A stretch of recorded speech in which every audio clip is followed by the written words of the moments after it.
ಶಿವ ಮತ್ತು ಪಾರ್ವತಿಯ ಅಮರ ಪ್ರೀತಿಕಥೆ ದೈವಿಕ ಪ್ರೇಮದ ಮಹಾಗಾಥೆ. ಸೃಷ್ಟಿಯ ಆರಂಭದಲ್ಲಿ ಬ್ರಹ್ಮಾಂಡವು ಶಾಂತವಾಗಿತ್ತು. ದೇವರುಗಳು ತಮ್ಮ ತಮ್ಮ ಲೋಕಗಳಲ್ಲಿ ವಾಸಿಸುತ್ತಿದ್ದರು. ಆದರೆ ಆ ಸಮಯದಲ್ಲಿ ಒಂದು ಅಪೂರ್ಣತೆಯಿತ್ತು. ಶಿವನ ಹೃದಯದಲ್ಲಿ ಪ್ರೀತಿಯ ಶೂನ್ಯತೆ. ಕೈಲಾಸ ಪರ್ವತದ ಮೇಲೆ ವಾಸಿಸುತ್ತಿದ್ದ ಮಹಾದೇವನು ಯೋಗಿಯಲ್ಲಿ ಯೋಗಿ, ಜಟಾಧಾರಿ, ಭಸ್ಮಧಾರಿ, ಲೋಕದ ಆಸೆಗಳಿಂದ ದೂರವಿದ್ದವನು.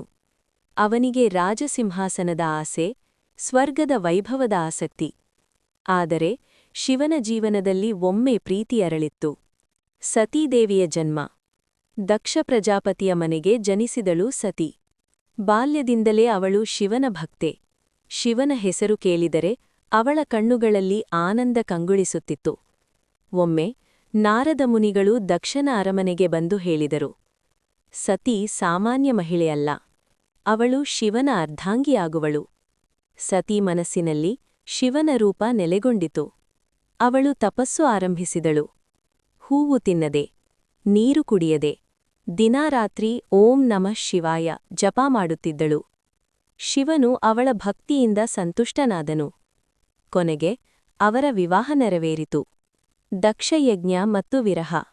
ಆದರೆ ದಕ್ಷನಿಗೆ ಶಿವನ ಮೇಲೆ ಅಹಂಕಾರದಿಂದ ದ್ವೇಷವಿತ್ತು. ಒಮ್ಮೆ ದಕ್ಷನು ಮಹಾಯಜ್ಞ ಮಾಡಿದರು. ಎಲ್ಲಾ ದೇವರನ್ನೂ ಆಹ್ವಾನಿಸಿದರು, ಶಿವನನ್ನು ಕರೆಯಲಿಲ್ಲ. ಸತಿ ತಂದೆಯ ಮನೆಗೆ ಹೋದಳು. ಆದರೆ ಅಲ್ಲಿ ಶಿವನ ಅವಮಾನ ಕಂಡಳು. ಹೃದಯ ಒಡೆಯಿತು. ನನ್ನ ಪ್ರಾಣನಾಥನನ್ನು ಅವಮಾನಿಸುವ ಸ್ಥಳದಲ್ಲಿ ನಾನು ಜೀವಿಸಲಾರೆ ಎಂದು ಹೇಳಿ ಯಜ್ಞಾಗ್ನಿಯಲ್ಲಿ ಆತ್ಮತ್ಯಾಗ ಮಾಡಿದಳು. ಶಿವನ ಕ್ರೋಧ. ಸತಿಯ ಮರಣ ಸುದ್ದಿ ಕೇಳಿದ ಶಿವನು ಶೋಕದಿಂದ ಕೋಪಗೊಂಡನು. ಅವನ ಜಟೆಯಿಂದ ವೀರಭದ್ರ ಹುಟ್ಟಿದನು. ದಕ್ಷಯಜ್ಞ ನಾಶವಾಯಿತು. ಶಿವನು ಸತಿಯ ದೇಹವನ್ನು ಹೊತ್ತು ಬ್ರಹ್ಮಾಂಡದೆಲ್ಲೆಡೆ ಸಂಚರಿಸಿದನು. ಆ ಸಮಯದಲ್ಲಿ ವಿಷ್ಣು ತನ್ನ ಸುದರ್ಶನ ಚಕ್ರದಿಂದ ಸತಿಯ ದೇಹವನ್ನು ವಿಭಜಿಸಿದನು. ಅವು ಬಿದ್ದ ಸ್ಥಳಗಳು ಶಕ್ತಿಪೀಠಗಳಾದವು. ಶಿವನು ಮತ್ತೆ ಸಮಾಧಿಗೆ ಸೇರಿದನು. ಲೋಕ ಮತ್ತೆ ಪ್ರೀತಿಹೀನವಾಯಿತು. ಹಿಮವಂತ ರಾಜ ಮತ್ತು ಮೇನಾದೇವಿಗೆ ಒಂದು ಪುತ್ರಿ ಜನಿಸಿದಳು. ಅವಳೇ ಪಾರ್ವತಿ. ಬಾಲ್ಯದಿಂದಲೇ ಪಾರ್ವತಿ ಶಿವನ ಕಥೆಗಳನ್ನು ಕೇಳಿ ಬೆಳೆದಳು. ನಾರದ ಮುನಿ ಹೇಳಿದರು, ನೀನೇ ಸತಿಯ ಪುನರ್ಜನ್ಮ. ಅವಳ ಜೀವನದ ಗುರಿ ಒಂದೇ, ಶಿವನನ್ನು ಪಡೆಯುವುದು. ಓಂ ನಮಃ ಶಿವಾಯ. ಪಾರ್ವತಿಯ ತಪಸ್ಸು. ಶಿವನು ಯೋಗದಲ್ಲಿ ಲೀನನಾಗಿದ್ದನು. ಪಾರ್ವತಿ ಕಾಡಿಗೆ ಹೋಗಿ ತಪಸ್ಸು ಆರಂಭಿಸಿದಳು. ಮೊದಲು ಹಣ್ಣು ತಿಂದಳು, ನಂತರ ಎಲೆ ತಿಂದಳು, ಕೊನೆಗೆ ಗಾಳಿಯನ್ನೇ ಆಹಾರ ಮಾಡಿಕೊಂಡಳು.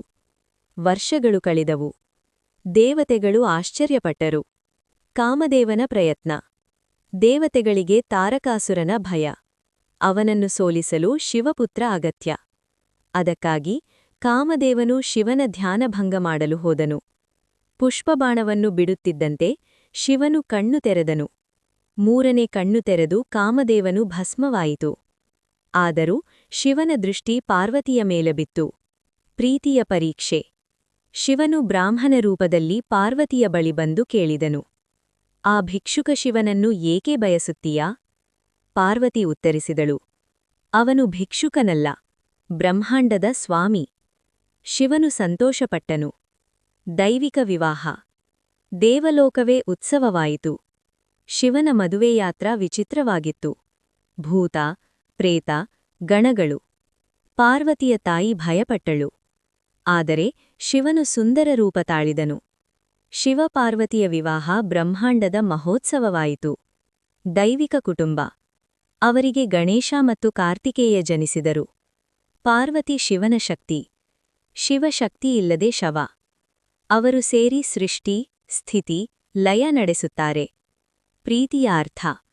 ಶಿವಪಾರ್ವತಿ ಪ್ರೀತಿ ಕೇವಲ ದಾಂಪತ್ಯವಲ್ಲ. ಅದು ತಪಸ್ಸಿನ ಫಲ, ನಂಬಿಕೆಯ ಜಯ, ಪುನರ್ಜನ್ಮದ ಬಂಧ, ಆತ್ಮ ಮತ್ತು ಶಕ್ತಿಯ ಏಕತೆ. ಅಂತಿಮ ಸಂದೇಶ. ಪಾರ್ವತಿ ತೋರಿಸಿದ ಪ್ರೀತಿ ಸಹನೆ. ಶಿವ ತೋರಿಸಿದ ಪ್ರೀತಿ ಸ್ವೀಕಾರ.